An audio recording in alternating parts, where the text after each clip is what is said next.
reste dans le sillage gouvernemental. Puisqu'on en a parlé hier, on va revenir dessus. Et cette fois-ci, l'impact, les conséquences de la façon dont le ministre, l'ex-ministre de la Santé a été limogé et puis les poursuites judiciaires engagées contre lui. On nous apprend même l'information qui reste à vérifier, qu'il est même mis aux arrêts. Mamadou Pete Diallo, est-ce que cela peut avoir des conséquences sur le fonctionnement du gouvernement actuel? L'information, avant de laisser Kierna, il n'a pas été mis aux arrêts. Okay. Le ministre est chez lui, il est à domicile. C'est bon. Il n'a pas été mis aux arrêts. Il était même avec le PM pendant qu'on disait qu'il était arrêté. Cette précision elle est importante. Il est chez lui. De toutes les façons, est-ce que cela peut avoir des répercussions sur la sérénité, sur le dynamisme ou tout au moins sur le moral des hommes et femmes qui composent ce gouvernement? Oui, effectivement que ça a une conséquence sur cet aspect parce que vous voyez, on nous parle de présomption de détournement et tout ce qui a été reproché à PT, mais beaucoup y voient plutôt une guerre de clans. Quand on voit la liste de ministres qui ont assisté d'ailleurs à cette passation de service hier, et qu'on nous fasse des dessins pour expliquer qu'en réalité il y a des clans qui s'affrontent à l'intérieur du gouvernement.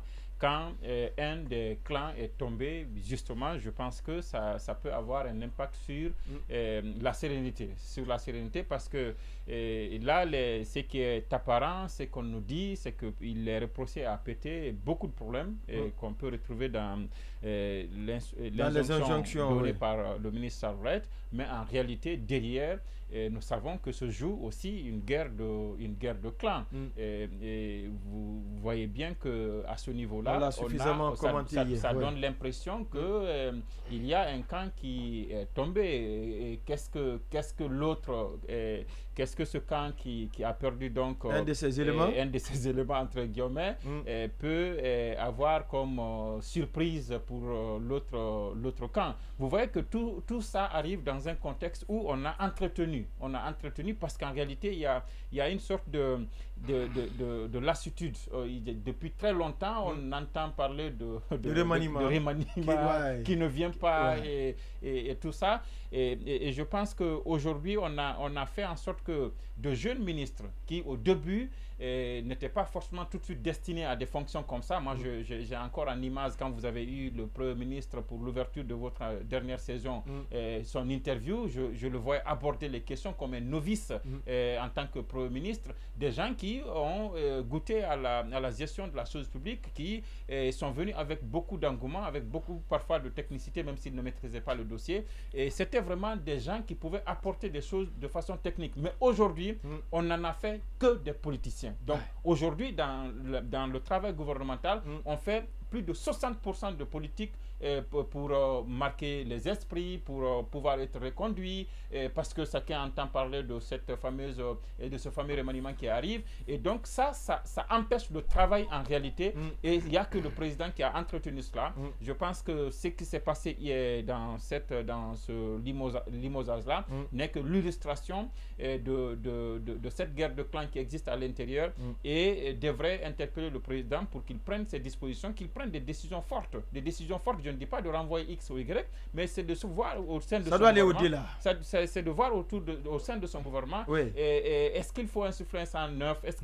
Qu'est-ce qu'il faut faire et le faire maintenant? Parce que beaucoup aujourd'hui sont plus préoccupés à savoir est-ce qu'ils vont être reconduits ou pas que sur leur feuille de route. Le résultat des évaluations que le Premier ministre lui-même a faites, ces résultats-là en disent long. Quand on nous dit qu'un ministre a été évalué et qu'il n'a pas eu 2 ou 4, il a eu 0. Je me suis dit que ce ministre était plutôt préoccupé à aller faire cela. Vous voyez sur Facebook, vous voyez l'essentiel du travail du porte-parole du gouvernement. Message, je pense qu'il faut aller à un remaniement. Je ne dis pas de renvoyer tout le monde. Je sais qu'il y a plein de ministres dans ce gouvernement qui méritent leur poste ou qui méritent d'être portés à d'autres responsabilités. Mais une fois encore, il faut vraiment mettre fin à ce suspense-là et mettre fin à ces guerres de clans à l'intérieur du gouvernement. Oui, Habib Marouane, les répercussions que le départ, la façon dont Pete est parti du gouvernement, qu'est-ce que cela peut avoir sur le gouvernement? Bon, quand on se fie à la maxime qui dit que l'enfer est pavé de bonnes intentions, qui renvoie à des compréhensions essentielles. Les intentions peuvent exister, de très bonnes intentions, mais l'autre compréhension qui peut en découler, certainement que si on a des bonnes intentions à faire ou entreprendre une action, elle peut souvent se révéler difficile ou catastrophique. Donc, elle peut aller à l'encontre de nos espérances. Donc, je pense qu'aujourd'hui, ce qui est arrivé à M. Pété peut être plus interprété parce que hier, les raisons ont été suffisamment développées dans ce studio. Il y a eu des dessous et il y a aussi la version officielle qu'on a du gouvernement avec le communiqué publié par le ministre de la Justice, même si aujourd'hui on peut porter beaucoup de reproches à ce communiqué de Charles White. Mais ce qui est évident, aujourd'hui, qu'est-ce que cela peut avoir comme répercussion? Premièrement, je pense que la première répercussion, c'est la peur. Vous savez, je pense que le colonel a réussi aujourd'hui avec ce tact. Il a surpris plus d'un. Oui. Et lui qui disait, il y a quelques semaines, que la CRIEF n'est pas faite que pour les anciens, il est en train de prouver que la CRIEF n'est pas un instrument téléguidé. C'est une bonne appréciation parce que tout ce qu'on a condamné, c'était qu'il y ait de la sélectivité dans les actions de la CRIEF. Si aujourd'hui, la CRIEF est devenue le serpent qui mord même ceux qui l'ont engraissé, donc je pense qu'il faut s'en féliciter et remercier les autorités, en tête le colonel Mamadi Doumbouya et toute son équipe qui travaille pour qu'on puisse moraliser la vie politique et économique de notre pays. Donc la première conséquence, c'est aujourd'hui la peur que cela a pu se créer au sein du gouvernement parce que les gens manquent de sérénité et désormais tout le monde va réfléchir par 1000 fois avant d'agir. La deuxième chose ou le deuxième enseignement qu'on peut tirer, c'est qu'aujourd'hui, nul n'est à l'abri. Donc il n'y a pas que les anciens qui sont visés, nul n'est à l'abri. Pourquoi? Parce que vous savez, tous ceux qui ont passé des marchés de par le passé peuvent être rattrapés par leur gestion. Donc ça nous prouve à suffisance, ce tact du colonel prouve à suffisance qu'il n'est pas celui qui a donné l'ordre de verser dans ce qu'on appelle les marchés de gré à gré.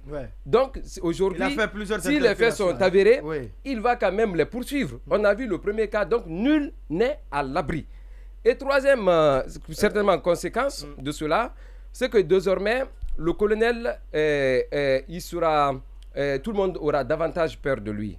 Parce qu'il manquera Il ne sera plus influençable par les actes démagogiques, les propos d'encensement, parce qu'on nous disait qu'il aimait ça y est, parmi des ministres qui s'illustraient valablement dans ce type de pratique. Celui qui vient de partir l'a fait partie. Oui, justement. Mamadou Pété Diallo, est-ce que c'est autant dire que ni la proximité, ni la démagogie, ni ne peut plus protéger quelqu'un quand il est en faute avec la loi, avec le colonel? Justement, mais on aurait souhaité que le colonel puisse accélérer parce qu'il y a d'autres cas, mais qu'on le fasse avec discernement. Parce que non, le que cas nulle le plus précipitation, c'est ce qui s'est que passé nulle au ministère précipitation, des Mines et de la géologie. Oui, que nulle précipitation n'amène à créer ou à trouver ou à désigner des innocents ou à faire des innocents des coupables. Je voudrais le dire aujourd'hui, mais le cas le plus urgent que l'opinion attend beaucoup, c'est le cas du ministère des Mines avec cette fameuse lettre qui a été... 2 millions Sinon, de dollars. La crainte, parce que personne ne peut dire qu'aujourd'hui, qu'il y a de la sélectivité. Mais les gens diront qu'il y a une partie qui est visée. Quand il s'agit d'une partie de Guinéens, le colonel ne transige pas. Quand il s'agit d'une autre, il a la main lourde. Je voudrais que, quelle que soit la proximité qu'il a avec un ministre, quel que soit l'amour qu'il fonde à un ministre, si le ministre est dans les liens, où il est retenu dans les liens de la culpabilité ou des soupçons de culpabilité, qu'il le fasse avec discernement, mais qu'il agit en temps. Parce qu'avec Moussa, c'est que l'opinion dit, que les gens ont peur de dire, moi je le dirai.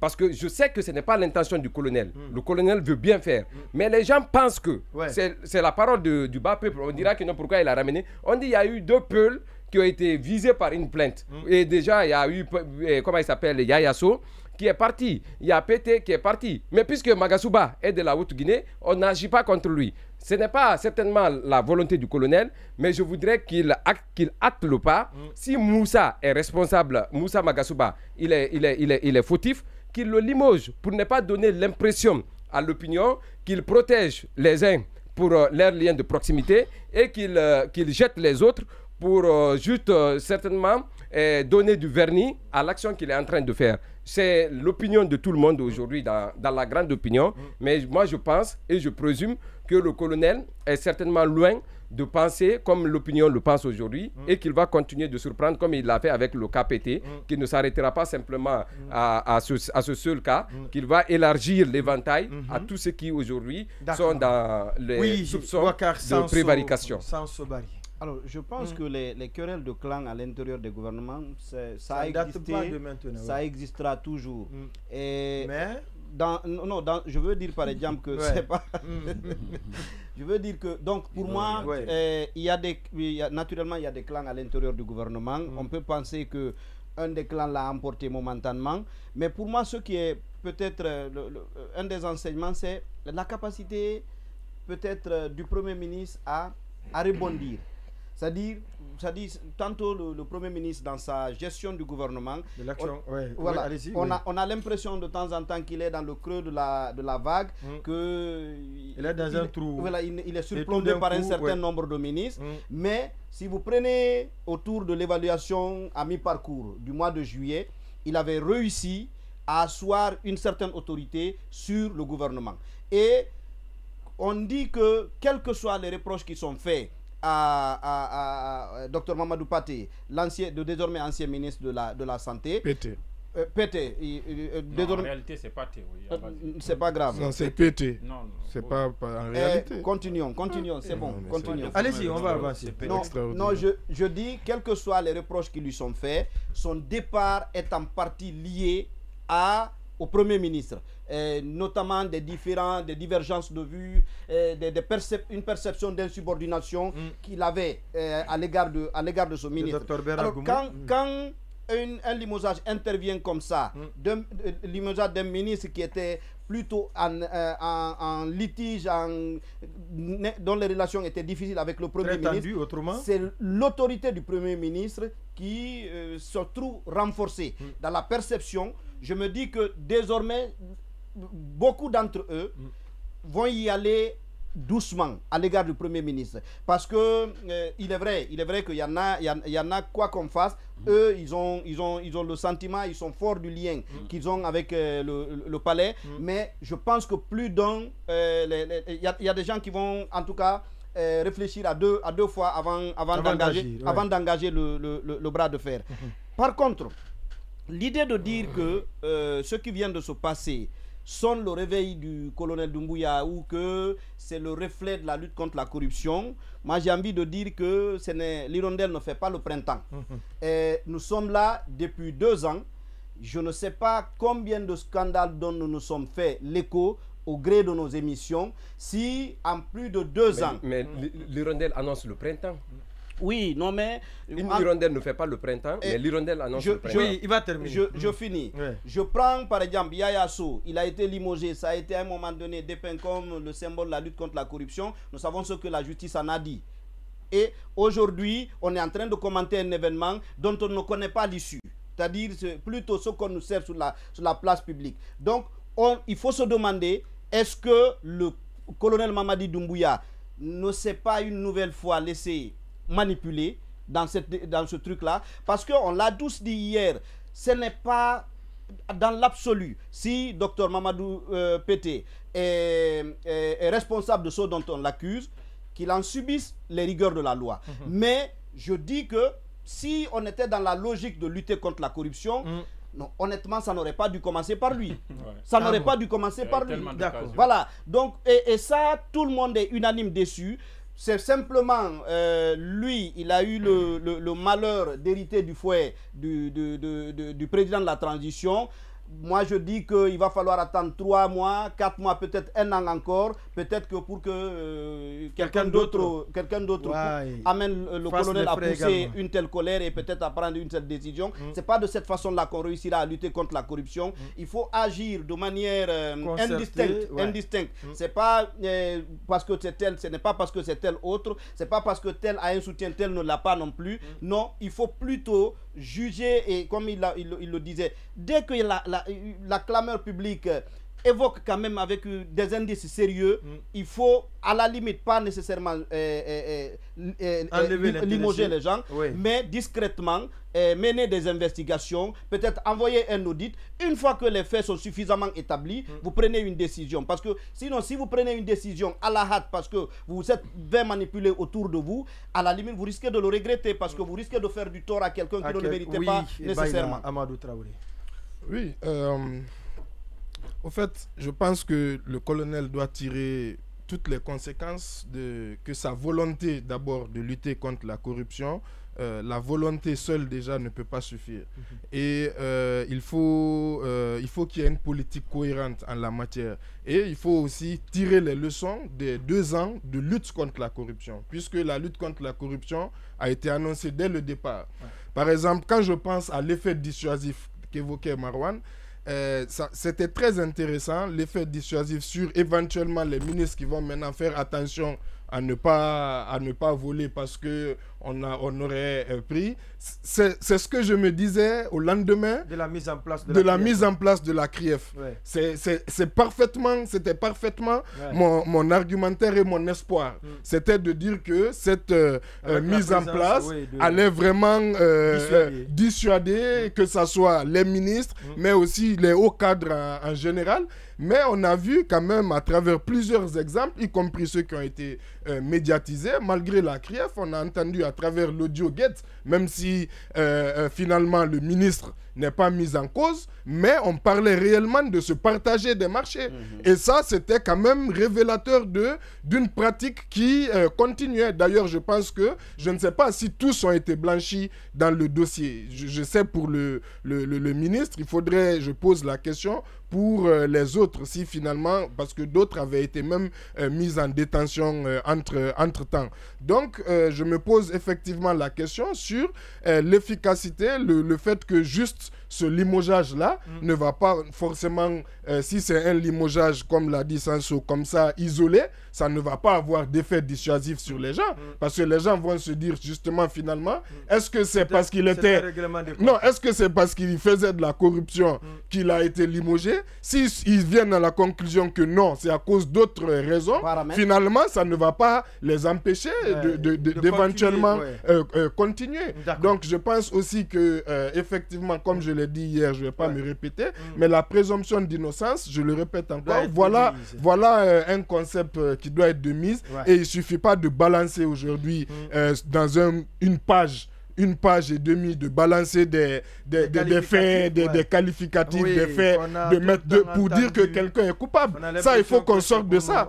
Parce que les injonctions au début, aussi, avec la CRIEF, moi, quand je voyais une injonction avec le ministre de la Justice qui établissait des faits, 2, 3 faits, et qui disait que du coup, il y a des correspondances, j'accordais quand même, je me disais du crédit en me disant que voilà, si le ministre de la Justice arrive à faire un acte officiel, c'est que certainement il y a des présomptions. Mais aujourd'hui, avec le recul, j'ai vu où certaines de ces injonctions sont restées, sont devenues lettres mortes, certaines ont été démenties. Aujourd'hui, je me dis non, la justice, c'est la justice. Tant que quelqu'un n'est pas condamné, il faut vraiment faire très attention aux actes, notamment au limogeage, notamment aux suspensions, tous ces actes administratifs qu'on prend avant que la justice se prononce. Ceux qui le font doivent quand même faire très attention et toujours se rappeler ce principe sacro-saint de la présomption d'innocence. Quand on regarde les images de la cérémonie d'installation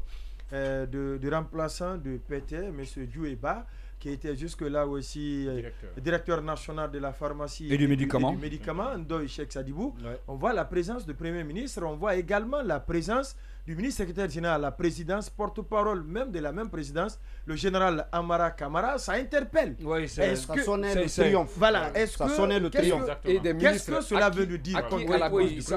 J'ai l'impression que c'est... Alors qu'en lui est placé le secrétaire général du gouvernement qui fait ce travail. Oui, ça nous dit la règle, avant de laisser Ndoye, ce que dit la règle, il n'y aura pas un supérieur ne doit pas prendre part à la cérémonie l'installation. Je me suis posé la même question par rapport à la présence du Premier ministre, chef du gouvernement. Parce que ça s'est passé parce qu'à ma connaissance, pour ne pas dire que c'est la première fois. Non, moi c'est ma toute première fois. Ça s'est jamais fait. Et mieux. Quand vous voyez les photos, non seulement sa présence, mais dans les photos même, vous voyez, vous avez comme l'impression que c'est le PM qui l'installe.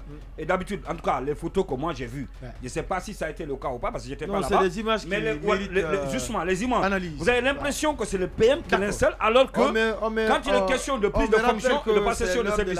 L'autre chose, je ne sais pas si Pété était là-bas ou pas. Non. C'est une installation. Voilà. Je me pose toutes ces questions-là. D'accord, c'est important. Pourquoi tout cela? C'était juste une précision, quoi. Elle est importante. Sinon, j'ai déjà vu les Elle est importante, cette précision de Cheikh Sadibou.